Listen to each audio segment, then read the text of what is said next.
Welcome દોસ્તો, હું છું જયેશ ભટ્ટ અને તમે જોઈ રહ્યા છો તમારી ને મારી યુટ્યુબ ચેનલ અરવલ્લી કે પન્ને. તો દોસ્તો, આજે અમે મોજૂદ છીએ, તમે પાછળ જોઈ રહ્યા છો ઈટાળી અંબાજી માતાનું મંદિર. આ ઈટાળી અંબાજીનું માતાજીનું જે મંદિર છે એ અરવલ્લી જિલ્લાના મોડાસા તાલુકાની અંદર આવેલું ઈટાળી ગામ છે. એ ઈટાળી ગામની અંદર આ માતાજીનું મંદિર છે અને આ માતાજીનું મંદિર એટલે કે નાના અંબાજી તરીકે ઓળખાય છે. અને નાના અંબાજી તરીકે આ ઓળખાય છે એના પાછળનું કારણ છે, એના પાછળ બહુ મોટો ઇતિહાસ છે અને ઇતિહાસ જાણવા જેવો છે. કારણ કે જે મોટા અંબાજી છે, આરાસુરી અંબા છે, ત્યાં વિષયયંત્રની પૂજા થાય છે.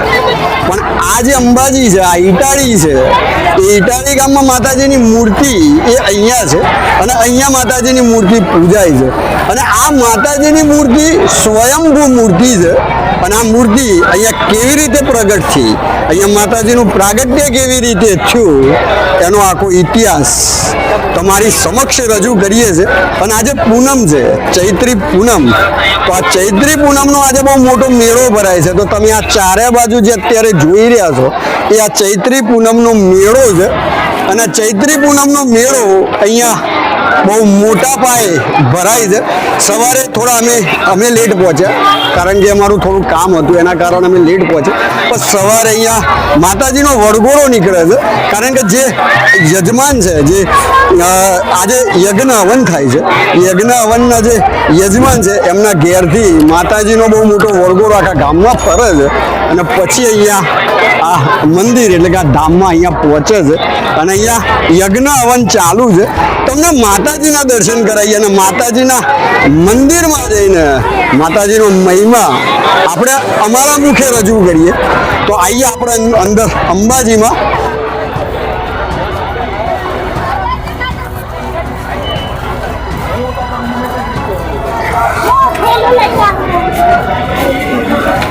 તો આપણે માતાજીના ચોગનમાં પહોંચી ગયા છે અને માતાજીનો મહિમા, કારણ કે ખબર છે બધાને અહીંયા ઈટાળી, અહીંયા મોડાસાની આજુબાજુ ખબર છે કે આ નાના અંબાજી તરીકે ઓળખાય છે. પણ કેમ નાના અંબાજી તરીકે કેમ ઓળખાય છે, શું માતાજીનો મહિમા છે, માતાજીનું પ્રાગટ્ય અહીંયા કેવી રીતે થયું, આજે એ ઇતિહાસ જાણવા માટે અને લોકો સુધી પહોંચાડવા માટે આપણે આવ્યા છે. કારણ કે આરાસુરી અંબા, જ્યાં ત્યાં આપણે અંબાજી છે, મોટા અંબાજી છે, ત્યાં વિષયયંત્રની પૂજા થાય છે. અને આ અંબાજી અહીંયા જે નાનું અંબાજી કહેવાય છે, ત્યાં માતાજીની મૂર્તિની પૂજા થાય છે. અને આ મૂર્તિ સ્વયંભૂ પ્રગટ થયેલી છે. કેવી રીતે પ્રગટ થઈ, શું કામ પ્રગટ થઈ, એ બધું જાણવા માટે આપણે આવ્યા છે.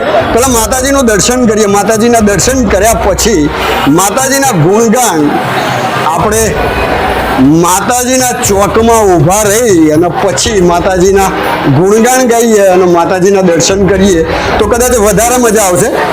કારણ કે મેં દરેક વિડીયોમાં કીધું છે કે જ્યાં સુધી આપણને માતાજીના મહિમા, આ મંદિર અહીંયા કેમ છે, માતાજીનો શું મહિમા છે, એ માતાજીના મહિમાની જ્યાં સુધી ખબર ના હોય અને પછી આપણે માતાજીને પગે લાગ્યા ને તો પગે લાગ્યા કહેવાય, માતાજીના આશીર્વાદ લીધા એવું ના કહેવાય. પણ જ્યારે માતાજીના મહિમાની ખબર પડે, આ મંદિર અહીંયા કેમ છે, માતાજીનું શું અહીંયા પ્રાગટ્યનો શું ઇતિહાસ છે, એ જ્યારે આપણને ખબર પડે અને પછી જે ભાવથી આપણા ચરણો, માતાજીના ચરણોમાં આપણું મસ્તક નમે, ત્યારે સાચા અર્થમાં કહેવાય કે માતાજીને આપણે દર્શન કર્યા એવું કહેવાય. તો આ માતાજી માટે એવું કહેવાય છે કે અહીંયા બે રાજાઓનું યુદ્ધ થયું હતું. એક ઈડર સ્ટેટના રાજા હતા અને બીજા અહીંયા આંબલિયા ગામના રાજા. આ બંને વચ્ચે એક યુદ્ધ થયું હતું અને યુદ્ધના પરિણામ સ્વરૂપે ઈડરના રાજાનો વિજય થયો અને આંબલિયાના જે રાજા હતા એમની હાર એ અહીંયા થઈ. અને ઈડરના રાજાએ રાત્રિ પડાવ અહીંયા રોકાણ કર્યું હતું આ ગામની અંદર. અને આ ગામની અંદર રોકાણ કરીને એ જતા રહ્યા. પછી આંબલિયાના જે રાજા હતા એમને આ ગામ ઉપર ચડાઈ કરી અને આ ગામ ઉપર ચડાઈ કર્યા પછી અહીંયાથી દુધારા જાનવરો હતા, જે આ ગામ હતું એને લૂંટી લીધું અને લૂંટીને પોતે લઈ ગયો. ત્યારે આ ગામના જે બહેનો હતી, મા બેન દીકરીઓ હતી, એમને માતાજી આગળ એક કપડી બાધા લીધી અને એ બાધા એવી હતી કે જ્યાં સુધી રાજવી જે છે, જે આંબલિયાનો રાજા અમારું લૂંટેલું ધન પાછું નહીં આપે ત્યાં સુધી અમે નાના જે છોકરાઓ છે એમને સ્તનપાન નહીં કરાવીએ. આવી કપડી બાધા લીધી. અને આ ગામમાં આરાસુરી અંબાનું બહુ મોટું ભક્ત હતું અને એ બાધા લીધા પછી આ જગતજનની જગદંબા અહીંયા ઉપસ્થિત છે. એને આંબલિયાનો જે રાજા છે આંબલિયાનો, એના સપનામાં જઈને એમ કીધું કે તું જે લઈ આવ્યો છે પાછું આપી આય, નહીં તો તારે મારો પ્રકોપ સહન કરવો પડશે. આવું એના સપનામાં કીધું અને ભયંકર માતાજીનું સ્વરૂપ આ જગતજનની એને બતાવ્યું.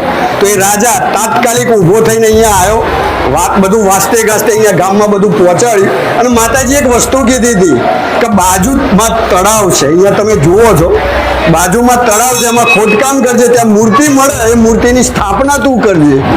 તો આ એ મૂર્તિ જે માતાજીએ સ્વપ્નમાં એને કીધું હતું અને રાજાએ ખોદકામ કરાયું અને જે મૂર્તિ અહીંયા મળી, આ સ્વયંભૂ પ્રગટ માં જગતજનની જગદંબા આરાસુરી અહીંયા એને બિરાજમાન છે. અને આ મંદિર તમે જો જુઓ છો, ભવ્ય મંદિર, એ અંબાજી ટ્રસ્ટ, જે આરાસુરી અંબાજી ટ્રસ્ટ છે એના જ હાથે બનેલું આ મંદિર છે. અને અહીંયા માં જગતજનની પૂજાય છે. એટલા માટે આ ઇટાળી ગામ નાના અંબાજી તરીકે ઓળખાય છે, કારણ કે માતાજી પોતે અહીંયા સ્વયં પ્રગટ થયેલા. તો આ માતાજીના આપણે દર્શન કરીએ. ओम मानवे स्वाहा ओम आकाशाय स्वाहा ओम अश्विभ्य ओम दुर्गाय स्वाहा ओम मानवे स्वाहा ओम आकाशाय स्वाहा ओम अश्विभ्य. તો દોસ્તો ઇટાળીની અંદર ઘણા બધા ભાવિ ભક્તો આવે છે. તો આપણે એમને પૂછીએ કે માતાજીની અંદર તમારી આસ્થા કેવી છે, માએ એવી શું કૃપા કરી જેથી કરીને અહીંયા માના ચરણો સુધી તમારે પહોંચવું પડ્યું. તો શું નામ છે બા આપણું? બારોટ કપિલાબેન. બારોટ કપિલાબેન. કયા ગામના છો? ગામ ઇટાડીના જ છીએ. ઇટાળીના જ છીએ. તો આ ઇટાળી ગામ, મેં તમને કીધું કે ઇટાળી ગામમાં મા બેન દીકરીઓની કૃપા આસ્થા એવી હતી માની, જે બાધાથી, કપડી બાધાથી આજે મા અહીંયા જગતજનની જગદંબા છે. તો માનો મહિમા તમારા મોઢે આપણે સાંભળીએ તો કેવી રીતનું માનો? માં તો જગતજનની હાજરો હાજર છે. માં દરેક માનતા આશા દરેક પૂરી કરે છે. હાથ પગ હૈયે મને ધને દરેકને સુખી રાખે છે. ગામ ઇટાનું નાનાથી મોટા ઊંધી દરેકની માનતા માં ભવાની હાજરો હાજર પૂરી કરે છે. અને જે ચાલીને આવવાનું હોય, દેશ પરદેશમાં વિદેશોમાં માનો જય જયકાર થઈ રહ્યો છે. એ કોનો પ્રતાપ? માં ભવાનીનો પ્રતાપ છે. માં ભવાની અંબા હાજરો હાજર છે. દરેક પૂનમે દર પૂનમે માય ભક્તો દરેક ચાલીને આવે છે. માના દર્શન એની ભાવના દરેક નાના મોટાની પૂરી કરે છે. માં ભવાની હાજર હાજર આવી છે. બોલો શ્રી અંબે. અને એક બીજી વસ્તુ અહીંયા માતાજીની એક બીજી એક કૃપા છે. કદાચ તમે અહીંયા જુઓ તો આ માતાજીનું સ્વરૂપ છે ને, એ 3 ટાઈમ અલગ અલગ બદલાય છે. કારણ કે તમે ઘણી વખત જુઓ ને તો કહેવાય છે કે માનું સ્વરૂપ બદલાતું નથી, પણ માના જેવી ભાવનાથી તમે દર્શન કરો ને એવી ભાવનાથી મા દર્શન આપે છે. જો તમે સવારે જુઓ તો 12 સ્વરૂપમાં હોય છે. માં સવારમાં 12 સ્વરૂપે છે. બપોરે જુઓ તો માં 45-50 વર્ષમાં, અને સોજે જુઓ તો માં 100 વર્ષની ઉંમરના એવા લાગે. પણ તને મને ધને શ્રદ્ધાથી માને જેવા જુઓ એવા માં એમને દર્શન આપે છે. એની મનોકામના પૂર્ણ કરે છે. માં એ જગતજનની બેઠેલી હાજરો હાજર છે.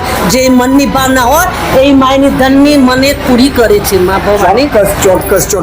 તો આ એક વાત અમને ખબર પડી હતી, કારણ કે ઇટાળી ગામ અમારા મોડાસાથી નજીક છે, પણ અમારે અહીંયા આવતા પહેલા અમને એવી ખબર પડી કે આ માં જગતજનની જગદંબા એટલી બધી કૃપાળુ છે કે માં તમારો અંદરનો જેવો ભાવ હોય ને એવા ભાવથી માં દર્શન આપે છે.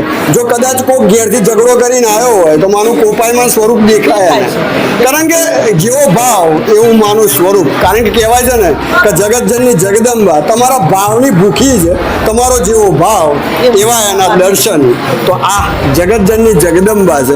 બીજા ઘણા બધા અહીંયા ભક્તો છે, તો અહીંયા એમને પૂછીએ કે માનો એમના મોઢે એમના માનો મહિમા એમના મોઢે સાંભળીએ. શું નામ નામ છે દાદા આપણું? બાબુ પ્રજાપતિ બાબુભાઈ પ્રજાપતિ. કયા ગામના દાદા? મોડાસા. મોડાસાના. કેટલા વર્ષથી અહીંયા આવો છો દાદા? અહીં તો લગભગ 5 વર્ષથી 5 વર્ષથી આવો છો. કોઈ એવી માનતા હતી આપણી કે જે કોઈ માએ માં સદ્રાપી માં પૂરી કરે છે. માં પૂરી કરે છે? કારણ કે શ્રદ્ધા જ છે. કારણ કે સાક્ષાત છે માં. સાક્ષાત છે. સાક્ષાત છે. અને, મા માટે એવું કહેવાય છે કે તમે માની આગળ કગડો. કારણ કે કહેવત છે કે છોરું કછોરું થાય પણ માવતર કમાવતર નથી જતી. તો માં કંઈ પણ હોય તમારા મનની ભાવ એ માં સુધી પહોંચી જ જાય છે અને માગતા પહેલા માં પૂરું કરી જ દે છે. તો આ 5 વર્ષથી જે સાહેબ આવે છે એમની આ જ ભાવના હતી કે માને માગતા પહેલા માએ બધું પૂરું કરી દીધું છે. એટલે માની આસ્થા એ 5 વર્ષથી અમને અહીંયા ખેંચી લાવે છે.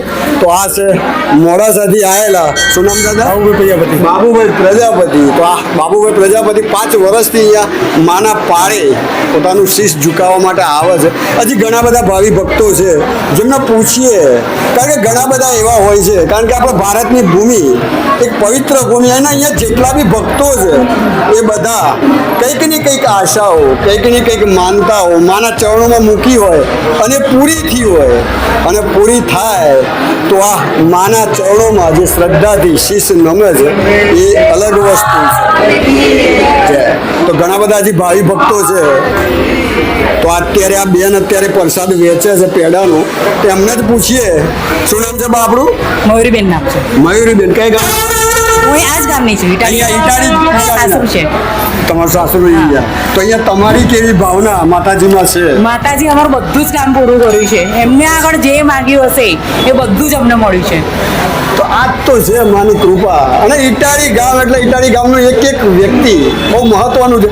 માના દર્શન કરો કે ઇટાળી ગામના કોઈ પણ વ્યક્તિના દર્શન કરો, બધું સરખું જ છે. કારણ કે માં ઇટાળી ગામ ઉપર પ્રસન્ન હતી અને આ ગામના દરેક વ્યક્તિ ઉપર માની એટલી જ કૃપા છે. બીજો કઈ મહિમા માતાજીનો? માતાજીનો મહિમા એ છે કે અમે એમની પાસે જે અરજ કરીશ, ખાલી મનમાં બી કરી હશે ને, એમની આગળ બાધા નહીં માની હોય તો બી એ પૂરી થઈ ગઈ હશે. ચોક્કસ. કે માતાજી અમારી સાથે જ છે એવું લાગે અમને તો. ચોક્કસ ચોક્કસ ચોક્કસ. તો આજ થેન્ક યુ. તો અહીંયા ઘણા બધા બહેનો અહીંયા બેઠા છે. બા શું નામ આપણું?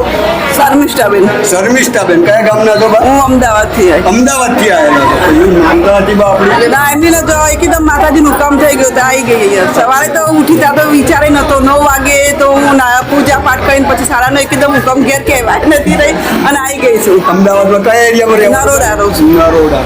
તો બા નરોડા જે અહીંયા આવ્યા છે, સવાર સુધી ઉઠ્યા ત્યાં સુધી નક્કી નહોતું કે આજે અહીંયા પહોંચશે. પણ માં કઈ ખબર જ નથી. હું આવી છે દર્શન કરો. પણ આવો છો ખરા? માતાજી ઉપર પૂનમે આવો છો? પૂનમે નથી આવતી, ભાદરવી પૂનમે આવું છું ને આ વખતે એકદમ હુકમ થઈ ગયો માતાજીનું. તો આ એક જબરદસ્ત વાત છે. ભાદરવી પૂનમે બા આવે છે, પણ આ પૂનમે સવારે ઉઠ્યા ત્યાં સુધી ખબર નથી. પૂજા કરી સવારે 9:30 વાગે પૂજા કરી તો સુધી વિચાર નતો કે હું જઈશ, પણ એકદમ જ હુકમ થઈ ગયો ને હું આવી ગઈ દર્શન કરવા માતાજી. તો માની કૃપા જેના ઉપર હોય ને, અને માં અડધી રાતે ઊભા કરીને કહી દે કે બેટા આજે પહોંચી જવાનું છે. તો આજે બા નરોડાથી આજે વચનદાનો માનો હુકમ થયો અને અહીંયા આજે બિરાજમાન છે. તો અહીંયા માના ચરણોમાં બેઠા છે અને એમને કહેવાના ભાવ ઉપરથી જ ખબર પડી કે વચનદાનો માએ એમને યાજ્ઞા કરી દીધી કે આજે તું પહોંચી જા. તો બા આજે અહીંયા બેઠા છે. બા એવી કોઈ તમારી માનતા માએ પૂરી કરેલી ખરી હતી? હા ઘણી કરી માતાજી. ઘણી કરેલી. કારણ કે માના સાહેબ પાસે માગવું નથી પડ્યું. માગે ને માં આપે એને માં ના કહેવાય. માગ્યા વગર માં છૂટી જાય એને માં કહેવાય. તો આ છે જગતજનની જગદંબા માં અંબા. અને જ્યાં માતાજીનું પ્રાગટ્ય, જો કે આ જગ્યા છે એ જ જગ્યા ઉપર માતાજીનું પ્રાગટ્ય હતું, પણ બાજુમાં જે કુંડ કહેવાય માતાજીનું તળાવ, માતાજીનું કુંડ એ બાજુમાં છે. એના આપણે દર્શન કરીએ કે જે કુંડમાંથી માં જગતજનની જગદંબા પ્રગટ થયા. યા કુંડ છે.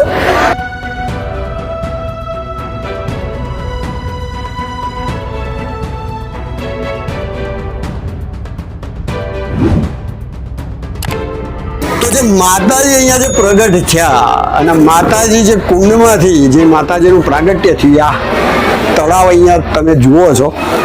તો આ આ તળાવ જે છે રાજાને જે સપન આવ્યું અને રાજાના સપનામાં માએ જે તળાવ બતાવ્યું, જો કે માની મૂર્તિ તો જે જગ્યા ઉપરથી નીકળી એ જગ્યા ઉપર જ અત્યારે ઉપસ્થિત છે, પણ આખો વિસ્તાર એ એક તળાવ હતું અને તળાવમાંથી ખોદકામ કર્યું.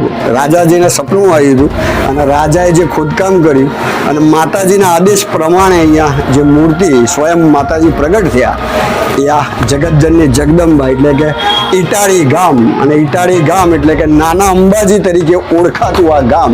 અને આ જે ભવ્ય મંદિર તમે જુઓ છો એ આરાસુરી અંબા એટલે કે અંબાજી મોટા અંબાજી છે એ સંસ્થા તરફથી જ આ મંદિરની જે બન્યું એ આ મંદિર છે. તો તમે જુઓ છો તો અહીંયા માતાજીનું યજ્ઞ ચાલે છે અને આ માતાજીનું ધામ, માતાજીની આ પવિત્ર ભૂમિ, આ જગતજનની જગદંબા જે જગ્યાએ સ્વયં પ્રગટ થઈ આ એવી જગ્યા પાવન ભૂમિ એટલે કે ઈટાળી ગામ. અને ઈટાળી ગામ માટે કહેવાય છે કે આ નાના અંબાજી છે. મોટા અંબાજીમાં વિષાયંત્રની પૂજા થાય છે અને એ વિષાયંત્રની પૂજા મોટા અંબાજીમાં અને મા જગતજનની જગદંબાની સ્વયંભૂ પ્રતિમા એ આ ઈટાળી ગામમાં છે. તો આ ઈટાળી ગામ જે ગામની કપરી બાધા જે મા બેન દીકરીઓએ જે અહીંયા રાખી હતી કે જ્યાં સુધી અમારું ધન પાછું નહીં આવે ત્યાં સુધી અમે નાના બાળકોને સ્તનપાન નહીં કરાવીએ એવી કપરી બાધાથી માં જગતજનની જગદંબા જે આખા જગતની માં છે એ અહીંની આ ગામની મા બેન દીકરીઓનો અવાજ સાંભળ્યા પછી માનું કરુણ હૃદય પીગળી ગયું અને આ પીગળીને અહીંયા જે જગતજનની સ્વયં ઉપસ્થિત થઈ એવું આ ગામ એટલે કે ઈટાળી ગામ.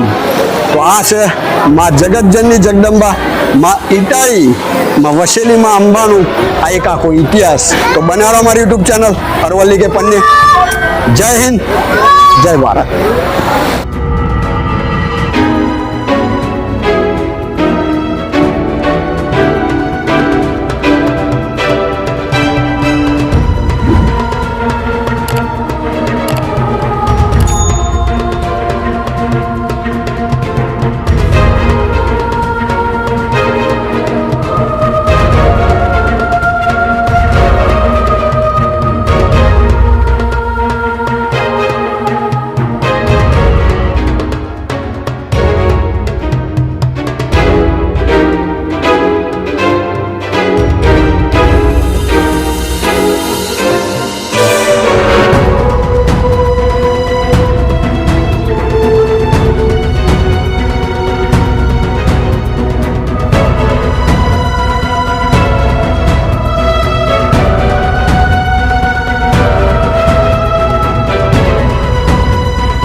ઈટાળી ગામ અને ઈટાળી ગામની માં જગતજનની જગદંબા માં અંબાનું મહિમા. તો બન્યા રહો મારી યુટ્યુબ ચેનલ અરવલ્લી કે પન્ને. દોસ્તો અમારું કામ છે આવા ઇતિહાસોને બહાર લાવવાનું. આવા વિડીયો જો તમને ગમતા હોય તો અમારી ચેનલને લાઈક શેર અને સબસ્ક્રાઇબ જરૂર કરો. જય હિન્દ, જય ભારત.